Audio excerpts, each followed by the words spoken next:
qaar ka mid ah cuqaasha salaadiinta iyo waxgaradka gobolka saaxil oo maanta shir jaraa'id ku qabtay xarunta jaamacadda badda ee magaalada Berbera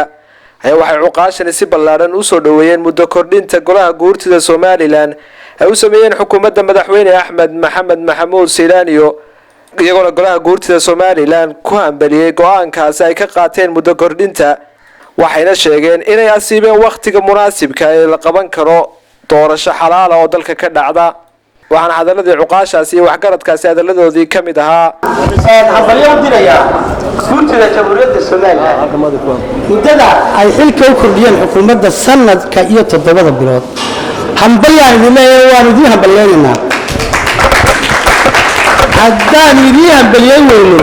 xaashoonin limika istiixumihi waayaab idinka istiimayna hambalyaan leeyahay guurtida dadkiina maanta xafladana isugu nimi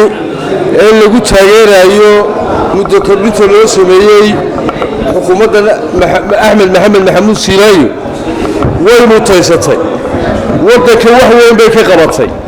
markay golaha guurtidu aragtay in wadankii laga shaqeeyay oo madaxweynuhu meel walba cadeeyay oo wadooyin dhigay oo waxa kuuri dekadii Berbera la ballaariyay oo haamihii Berbera la cadeeyo meel cajiib laga sameeyay waxay guurtidii garatay in laba sanad iyo 10 bilood loo kordhiyo arrinka haddii aanu nahay reer saaxib iyo weliba gaar ahaan beelaha gareeyay waanu soo dhaweynaynaa xafladan aynu ku qabanay gobolka saaxil waa xaflad taageerida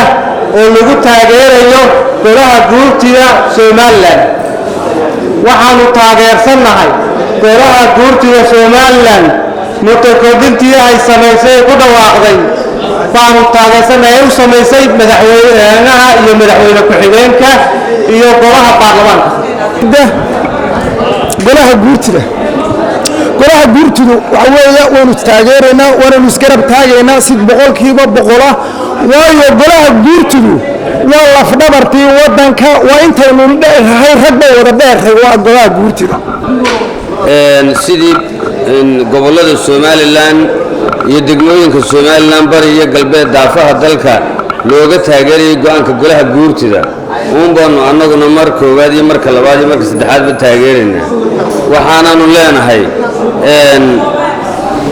waxaanu taageersanahay go'aankii golaha guurtida ee ahaa sanadka iyo 10 bilood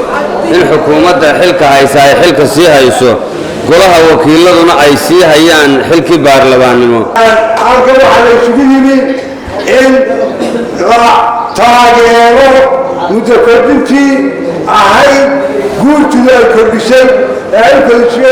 ay u kordhisay madaxweynaha iyo madaxweyne ku-xigeenka markii ay guurtidu eegtay dhan walba xagga dadka iyo xagga dalka wixii wax u dhigaya iyo wixii wax u kordhinaya